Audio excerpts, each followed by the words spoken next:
Good morning, good afternoon, good evening, wherever you may be. This is Firoz Manji from Daraja Press. Welcome to Organizing in the Time of COVID-19. Welcome today. I'm sure many of you will have heard of Murray Bookchin, an American libertarian socialist, author, orator, philosopher. He was a pioneer of what became known as the ecology movement. He was the founder of the Social Ecology movement within anarchist, libertarian, socialist, and ecological thought. He's written dozens of books on politics, philosophy, history, urban affairs, as well as ecology. And in the 1990s, he became disenchanted with the strategy of political anarchism and founded his own libertarian socialist ideology called communalism. My next guest, Blair Taylor, is co-editor of a recently published book by Verso, the Murray Bookchin anthology, The Next Revolution, Popular Assemblies, and the Promise of Direct Democracy. Blair Taylor is a program director at the Institute of Social Ecology, a popular education center for ecological scholarship and advocacy, founded way back in 1974. He's written on US social movements, contemporary far-right politics, political ecology, and the history of the left, and has featured in many different journals. I invited Blair to talk about radical politics and the struggle for freedom in the times of COVID. So a very warm welcome to you, Blair. Welcome to the show. Thanks so much for having me. Blair, I suspect that although I suspect many people have heard of the person Bookchin, Murray Bukshin, I wonder to what extent that everyone has an understanding of who he was and what he struggled for. Perhaps we can start with you giving us some of the elements of his thinking based on what you published in The Next Revolution. Sure. Yeah, I liked your very concise introduction before. Murray Bookchin was a radical social and environmental thinker, born in the Bronx, basically a red diaper baby, was raised in the Communist Party, and over time kind of slowly broke with Stalinism and authoritarian Marxism. In the 40s and 50s became kind of a pioneering anarchist philosopher, started to gravitate towards the anarchist tradition, and was really trying to grapple with his own experience as a labor organizer in particular in New Jersey and New York, with the kind of the co-optation of the classical workers movement, of the radical labor movement that had been, in his view, somewhat bought off by their own gains of higher wages and job security, et cetera, and that it didn't have the same kind of anti-capitalist radical energy that it once did. So he started looking to different social dynamics, ecology being really primary amongst them, and was really one of the thinkers most responsible for incorporating ecology into left-wing politics. In the early 1960s, there was a piece called, in 1964, called Ecology and Revolutionary Thought, which was really kind of a novel attempt to kind of think through how left-wing anti-capitalist politics and ecology go together. And it's easy in hindsight to kind of think about, oh, well, these are just, bread and butter. They've always gone together. But even people like Guy Debord and the Situationists kind of mocked it. They called him the Smokey the Bear anarchist, because ecology was just not a topic of consideration. So in any case, as you yourself mentioned, Bookchin really worked on developing this social anarchist perspective that he thought was like an important corrective to the problems of 20th century authoritarian Marxist regimes. And then over time, really, as you said, came to kind of reject anarchism as well as, in many cases, rejecting democracy, as leading to too much of an individualist emphasis on lifestyle and freedom from autonomy, but not enough freedom to. So he eventually landed on a body of ideas he called communalism, rooted in the tradition of the Paris Commune that was really based in popular assemblies and this radical tradition of anti-capitalist democracy. So he founded the Institute for Social Ecology in 1974 as an activist educational center, which has really been an important kind of movement hub, a place for movement reflection and networking since the 70s. At that time, it was the peace and anti-nuclear movement. It then became a touchstone for the Greens and the radical ecology movement in the 80s and 90s. And then that shifted in the late 90s towards the ultra-globalization movement, or anti-globalization, global justice movement, which is kind of when I cut my teeth, let's say, up on through, Occupy Wall Street 10 years later, the anti-GMO foods movement, kind of resurgence of interest in municipalism. We helped seed the recently launched Symbiosis Confederation, a North American network of groups that are building solidarity economies, radical democracy, and building towards a kind of a dual power strategic orientation. So that grew out of some of our summer programming a few years ago, and we've been a partner organization working on that. So yeah, Bukshin founded the Institute. His philosophy is undergirding a lot of our ideas, but we're really a movement hub and a movement building educational center. We do classes. We do a summer school, which will actually start in about a month from now. So we encourage folks to check that out. It's going to be a really cool event, bring together global activist thinkers from around the world to reflect on precisely questions like this series is contemplating, organizing in the time of COVID-19. How do we rethink our struggles for radical democracy, for a social solidarity economy in a period where so many of the things that we're used to doing, we can't really do. Help me understand. The term communalism is often a term used not so much in the tradition of the Paris Commune, but much more something that we're seeing much more today, and that is the rejection of class as a dimension, a return to identity politics, tribalism, communalism, Right. and so on. So are there not dangers in the use of that particular title? Absolutely, and I'm glad you brought this up. I mean, of course, so many of our terms, be they socialism, communism, communalism, libertarian, municipalism, what have you, are contested, and they mean different things in different times and different social contexts. So they're all flawed. I think more important is the ideas that they're trying to get across. But I mean, it's quite ironic, in fact, that the idea of communalism, for example, in India, of kind of narrow sectoral tribalism, is in fact the exact inverse of social ecology's idea of a cosmopolitan understanding of citizenship, where we come together as equals to decide our future in common, and that we're really trying to carve out and search for a common interest that's ecological and that's social, and that encourages us to think beyond our narrow kind of sectoral interests. That was really key to that, and key to Bukshin's idea about what direct democracy was, in contradistinction to things like a narrow referendum or initiatives where we were presented with an option. We can either say thumbs up or thumbs down. Transformative potential deliberation that we need to remain open to changing our minds in the process of public conversation with others, and hearing those other arguments, hearing other people's needs. So yeah, it's a compromised term, like so many of those terms are, but it's what he landed with. So what we call it, there's a comparable terms. Libertarian municipalism is another one that Bukshin used a lot, which was kind of his strategic orientation of building tool power. But again, terminology doesn't matter perhaps so much. But there's the other word as well, ecology. Is this just green with a more sophisticated word? Right. Bukshin was very conscious about using ecology as a contrast to environmentalism, which he thought was very narrow, very technocratic, very end of pipe oriented. Like, how do we keep society the way it is and just make it a little bit more efficient, a little bit less polluting?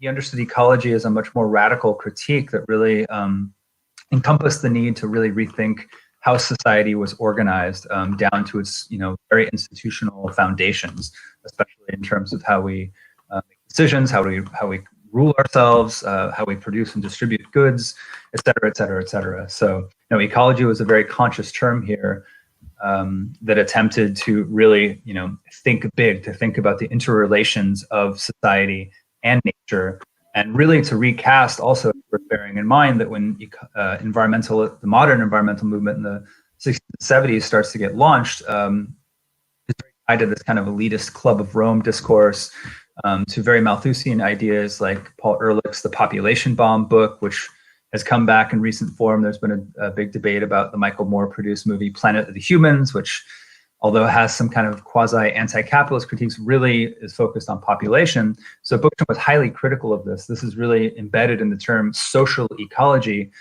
It's not enough to treat humans as just another population group, as just another biological entity. We're mediated by culture, by institutions, by politics, by economics. So it's not just a matter of the quantitative concerns of population or technology, but about the qualitative concerns of how we organize our social lives. So this is the fundamental insight of social ecology, is that the ecological crisis is in fact a social crisis. So we can't in fact solve it until we create a society that is not built on domination, exploitation, and hierarchy.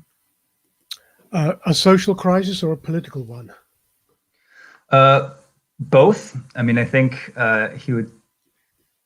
It's a social crisis in terms of it reflects the social relationships that are driving that crisis, and in the modern age, especially capitalism and its grower-die logic, which Bookchin famously analogized to the growth of a cancer cell.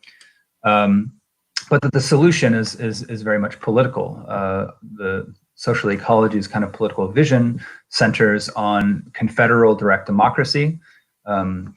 Confederal meaning confederation, which simply means networking local groups, local embedded directly democratic communities, so that power flows from the bottom up and not from the top down. Although, as you mentioned, Bookchin broke with the anarchist tradition, he saw a lot of utility in its critique of the state as being something that exercised power from the top down as a form of professionalized class rule, usually in the interests of capitalism, et cetera, that we need a different kind of polity. But he also thought the anarchists went too far in rejecting not only the state, but rejecting power.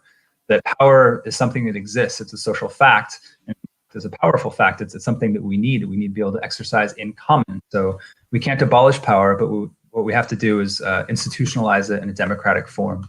So that's the very kind of animating gesture of this vision of confederal direct democracy. And the confederal component, just because that's kind of another, obviously we're talking about terms being compromised.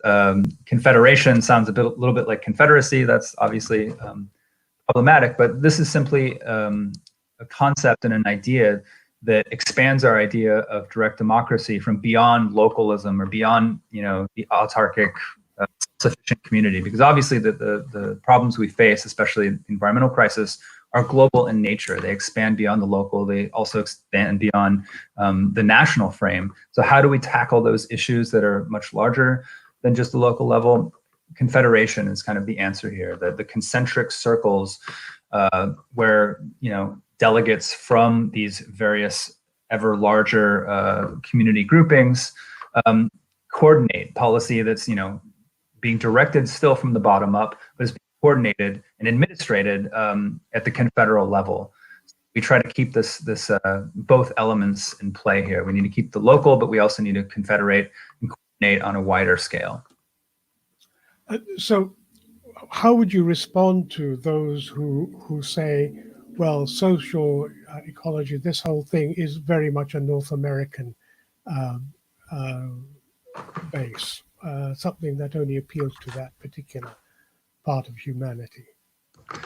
Well, I think that the one of the core concepts of direct democracy is self-determination, right? So we have a whole history and diverse examples across the world of various indigenous societies, all different kinds of examples that basically have institutionalized some form of council democracy with various terms, various procedures for doing this, but actually it's something that has a very, very long and non-Western history as well. I mean, Bookchin himself was very much ensconced in the kind of Western revolutionary tradition. So he was really looking at, as I mentioned, the history of the Paris Commune, which was, even at the time of its this project, was a city of 1 million people that was organized along neighborhood lines. So this was something that was he wanted to look at as a a large, complex society that was still being organized until it was crushed in a very radically democratic manner. But of course, he was very much aware of the Iroquois Confederacy, for example,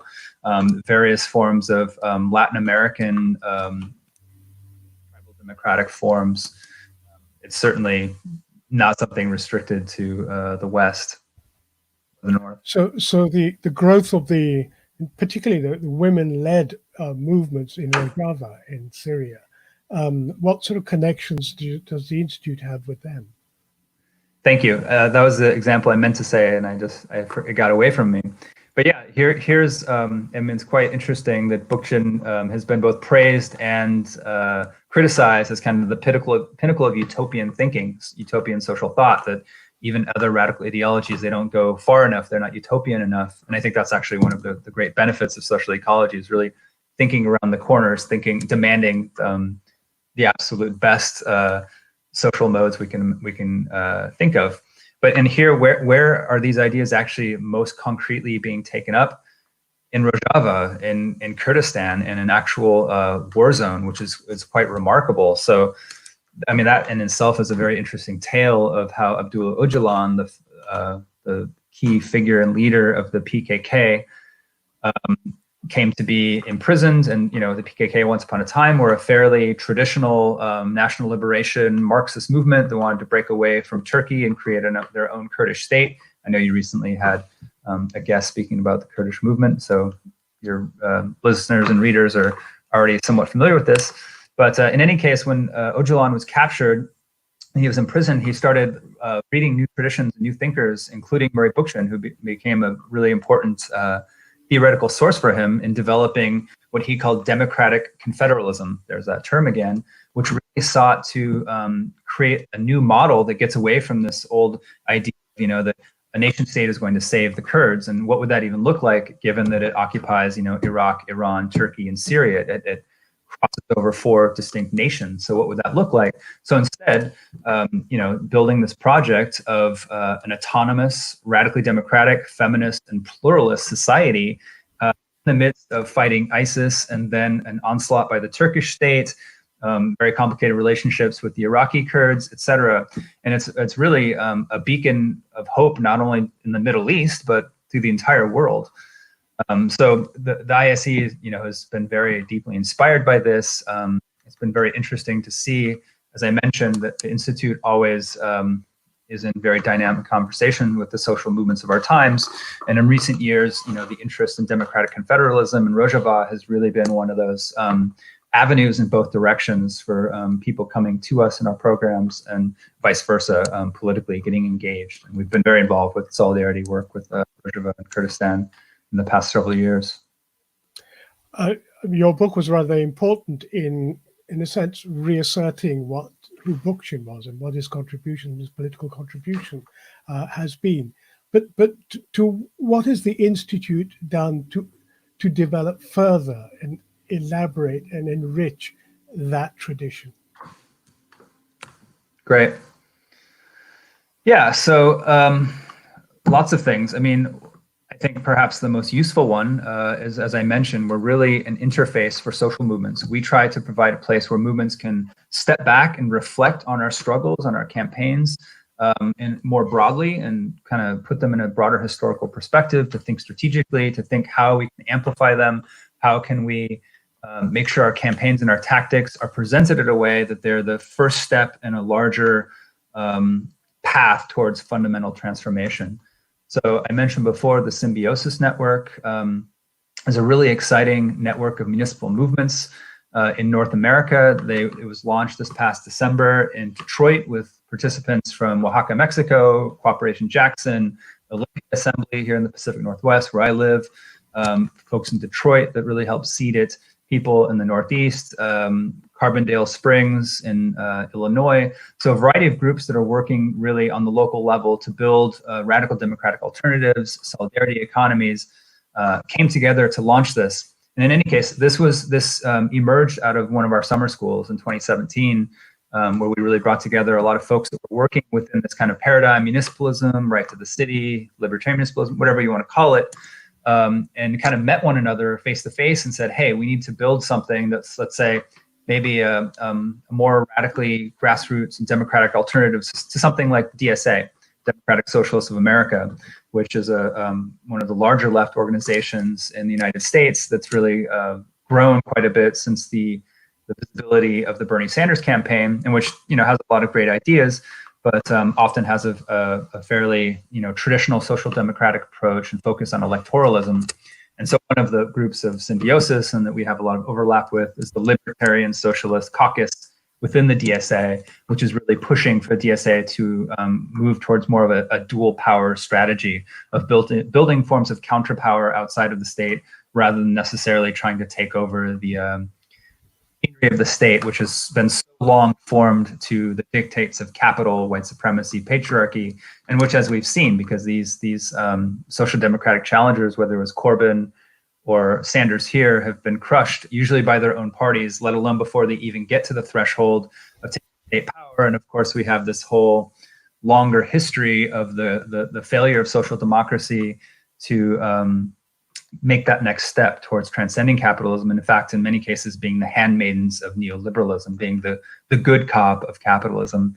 So keeping that in mind is always part of our historical mission. No, I appreciate the many initiatives that you've taken and helped make things happen.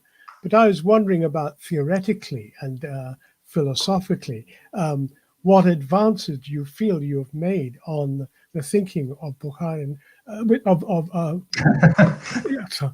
what a Freudian slip. No, but the issue is what is new thinking? What's adding? Are you simply saying, well, this is the new Bible? Is this something that we are just being true to? Or are there evolutions? I mean, the same debate goes on in Marxism, and that sure that it has to evolve. It cannot be the book. Of course. No, that's a great question, and thank you for restating it. No, I mean, social ecology is a living body of ideas. We talked a lot already about Bukshin as the founder and one of the main thinkers, because, as you said, he was quite a prolific writer and publisher. But he died in 2006, and all ideas reflect their social conditions and context of their time, so they have to be updated. So, in fact, one of the projects I've been involved with this past year that's been very exciting is relaunching our journal, Harbinger, a journal of social ecology. Radically published since the 80s, is very consciously creating a space to do new kind of theoretical work to probe some of these questions and these problem areas. I mean, one that the current moment really poses quite sharply is that Bukshin was a bit rigid when it came to technology and when it came to the necessity for face-to-face interaction in these councils in the Democratic Assembly. And personally, I think some of these tools like Zoom and other online platforms provide some pretty important tools, and they allow people to engage in a way that can transcend space and that can make it more accessible for disability, et cetera. Other blind spots are that Bukshin had relatively little to say about white supremacy and colonialism. So in the upcoming issue of Harbinger, we're really trying to articulate social ecological perspectives on colonialism, white supremacy, the legacy of slavery, anti-Semitism, indigenism, all these different topics that, again, Bukshin, he didn't write about everything. He was very much a generalist, and he was trying to always orient his ideas towards a very broad political project. I mean, as kind of a counter in many ways to the Marxist and the anarchist traditions that built on the best of those, but also went beyond them. So in many cases, he didn't get down to the nitty gritty. He was just dealing with very general roadmaps. And that's exciting, and that's as it should be, right? Because all these ideas are going to look differently in different places. So we shouldn't get too hung up on rigid utopian blueprints, but I think there's a lot of really valuable notions there in terms of building a democratic and ecological and anti-capitalist society. I mean, I could go on and on about specific, theoretical debates or things that are new.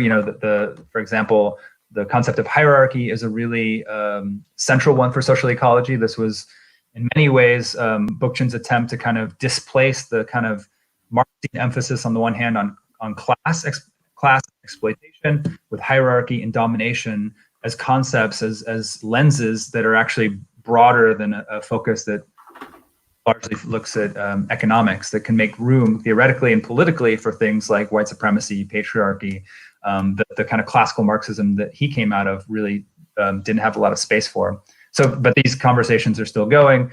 There's a lot of conversations today about, a class this morning, and we were discussing sustainable and ecological agriculture, and we had a very interesting discussion about animal husbandry between the kind of like omnivore ecologists that want animals to be part of the kind of food system and food cycle, and then vegans that see a critique of domination and hierarchy as extending to non-human animals. So how do you, where do these groups meet?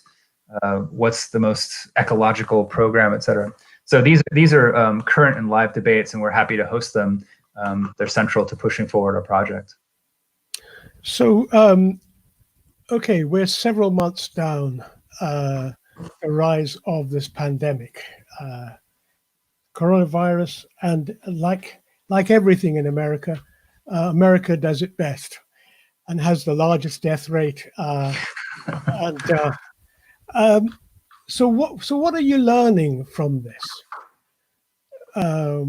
What are the lessons you're drawing from the way in which the virus attacks, the way in which mortality occurs, and what does it mean for social ecological organizing?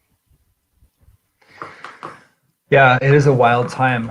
On the one hand, it's really only underscored, I think, as many of your guests have probably emphasized, it's underscored our fundamental critique of capitalism as a social system that really just gets everything wrong, that valorizes profits over basic human needs. And we've seen the neoliberal restructuring of the health industry for the last 40 years. It's just wild that now people being stuck with huge bills to get tested. They're unable to get tested. My sister is a healthcare worker. She's a social worker at the local hospital. They've all been forced to take mandatory 50% furloughs and reductions in their staff hours because people are avoiding hospitals, knowing that they're hotbeds for infection. So they're not getting these kind of non-essential surgeries and just going in that generate money for these capitalist industries. So it's really, on the one hand, underscoring all of those criticisms, not just of capitalism, but also of the nation state, which has been lagging behind communities and addressing these problems, and in many ways making them worse. And of course, the pandemic itself is global and transnational. So just as the pandemic is transnational, so must our responses and our movements. And I think it's echoed a lot of our same critiques, I guess, of inactivity on climate change, that capitalism, the state, has been absolutely powerless to address this fundamental crisis, and the same with COVID. So a lot of what movements have been doing, as again your guests I'm sure have been discussing, is organizing to meet those needs in the here and now, mutual aid organizing, et cetera. And I think this is a long-standing conversation and question in social ecology is how do we move from charity to solidarity, from just simply meeting our needs to organizing society in a way that transforms that society. We learned some of these lessons the hard way in the aftermath of Hurricane Sandy, which was kind of shortly on the heels of the Occupy Wall Street movement, which after it got evicted from Zuccotti Park, at least in New York, Hurricane Sandy hit the Northeast. These groups that had existing knowledge and skills on how to house and feed people sprung into action, where they're on the ground. In some ways, in some instances, we're actually directing FEMA and fire departments when they arrived on the scene after the fact. But there was also a very strange report that came out by the hated Office of Homeland Security afterwards. It was identifying the success drivers in Occupy Sandy, which was the kind of post-Occupy Wall Street spin-off group that was doing mutual aid organizing in the Northeast. And they basically said, well, this is great. They're basically doing the dirty work that the neoliberal state no longer wants to do. So we have to make sure that we're meeting people's needs in the here and now in a way that also isn't just a perpetuation of neoliberalism's social responsibilities onto communities that ultimately challenge that. So it has to be both, it has to both oppose and propose. It has to meet needs, but also build towards a different form of social power that can move beyond that. So we're not just trapped in underfunded communities where, you know, we have to do the things that the state doesn't want to do ourselves. It's quite clear that in many countries, you can see it, the state uses this as an opportunity for increasing repression, surveillance, and so on. And they have a very clear idea of the kind of society they want and who they don't want to be in that society, who can be dismissed to the sacrifice zones. So that's one side. So what does the social ecology movement offer as the vision, as a way of building the alternative? Not tomorrow, not after, but today as a means for going there. Yeah, I mean, I think that's an especially tricky question right now, as many of us are quarantined and social distancing.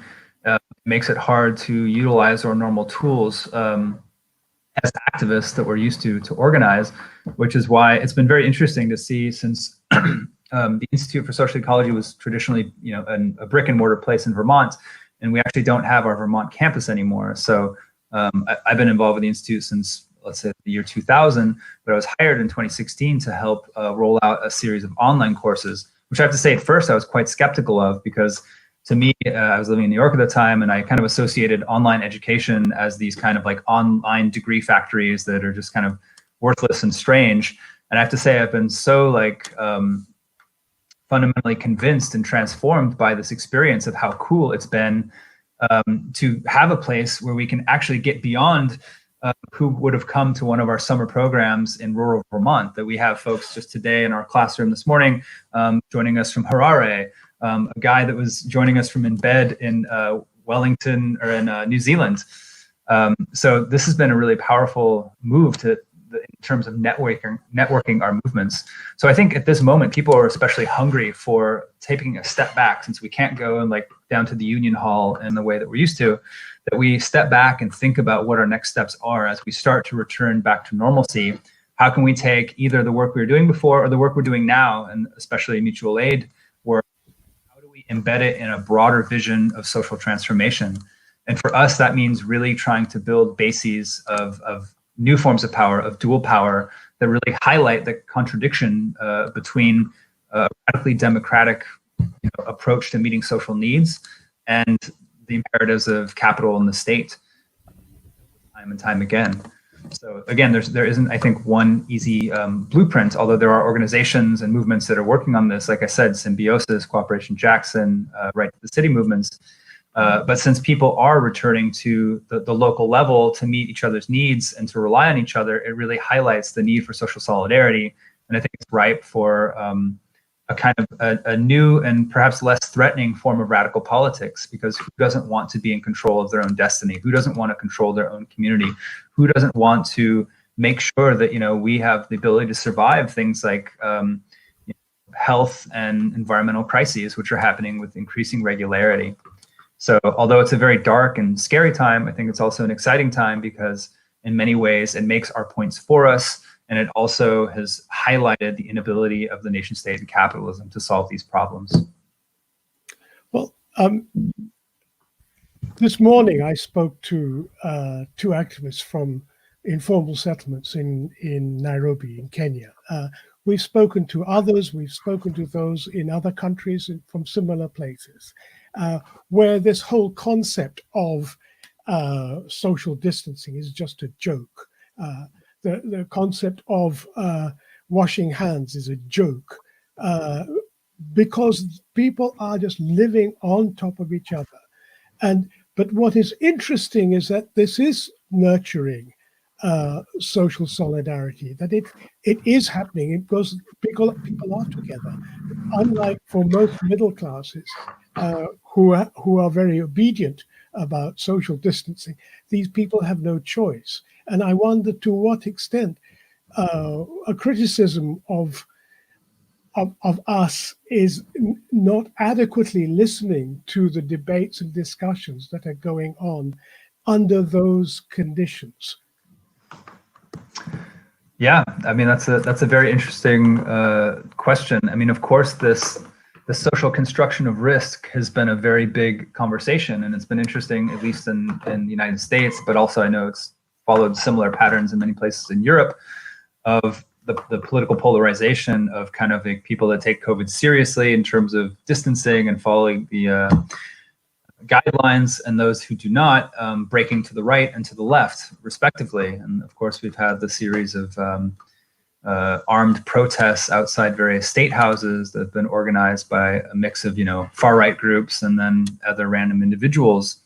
So I think it's worth listening to that that perspective. And of course, we don't know at this moment. I mean, every day the data seems to be changing in terms of transmission rates. There's also the case of Sweden, which has not followed the same guidelines as other states.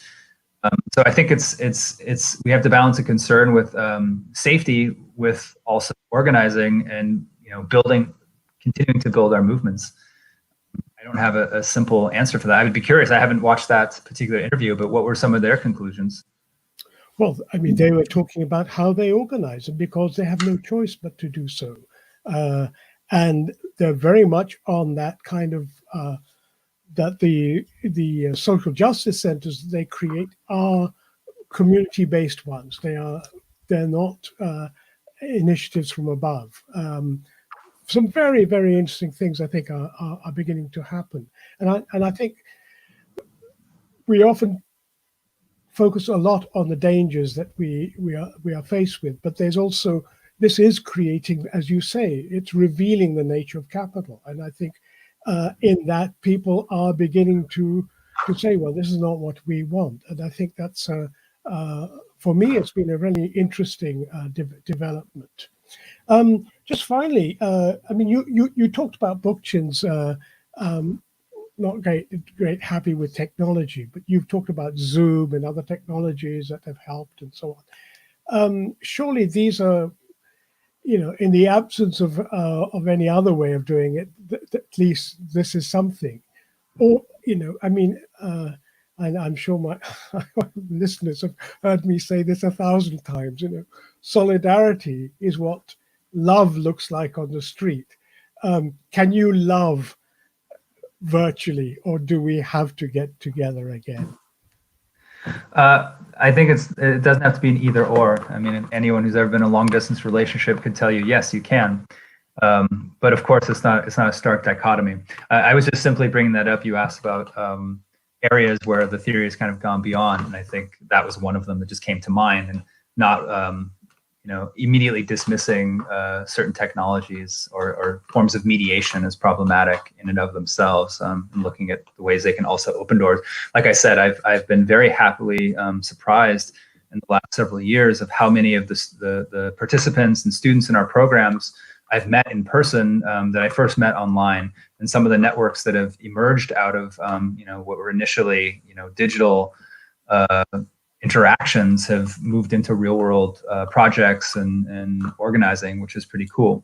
That being said, I like the real world of tangibility and relationships and sharing a meal together. So of course I'm looking forward to that.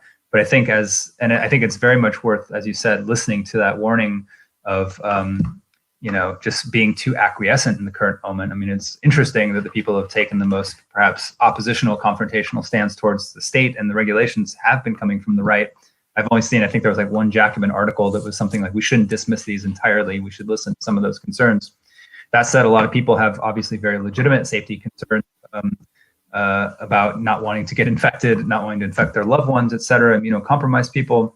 So I think it makes sense that right now is one of those moments where we're kind of like sitting back and strategizing a little bit and reflecting and thinking about where we go next. And that's really what I see our role at the Institute is doing.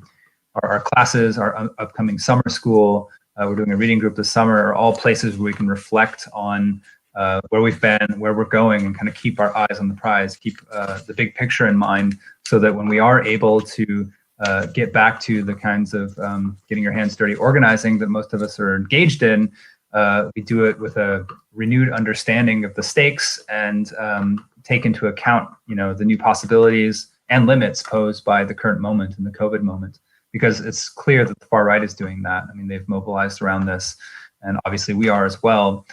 So again, it's another one of those war of positions.